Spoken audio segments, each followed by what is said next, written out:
আসসালামু আলাইকুম। এটা হচ্ছে আমার হাতে যে জিনিসটা দেখতে পাচ্ছেন, এটা হচ্ছে একটা সেন্সর।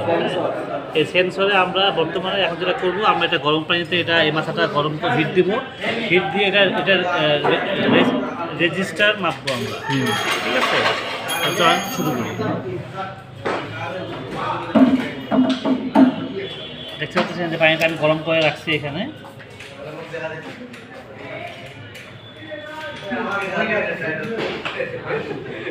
হ্যাঁ, গরম হয়ে গেছে। এখন আমরা এটাকে মাপবো। ঠিক আছে, মাপার জন্য যেটা করবো, আমরা এরকম একটা অ্যাভোমিটার নিব। ওই অ্যাভোমিটারে এখানে দেখতে পাচ্ছি এখানে বিভিন্ন ধরনের অপশন দেওয়া আছে। এখানে এটা বর্তমানে বন্ধ আছে। এটা আমরা ওহমে নিয়ে আসবো। তারপরে আমরা এটাকে এখন মাপবো।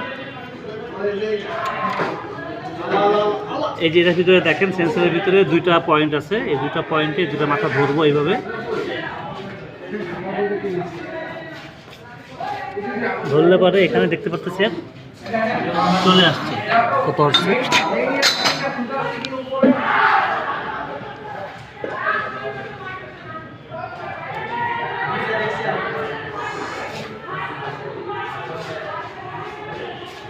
এই যে 0.9 দেখতে পাচ্ছেন মিটারে 0.9 দেখা যাচ্ছে।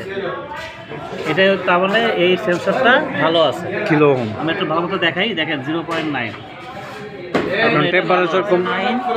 হ্যাঁ, টেম্পারেচার কম আছে। এখন হলো তাপমাত্রা বেশি হলে এটা কম হবে, আর তাপমাত্রা কম হলে এটা বেশি হবে। তাহলে এটা ঠিক আছে। এটা এইভাবেই আমরা একটা সেন্সর পরীক্ষা করে দেখতে পারি। ধন্যবাদ।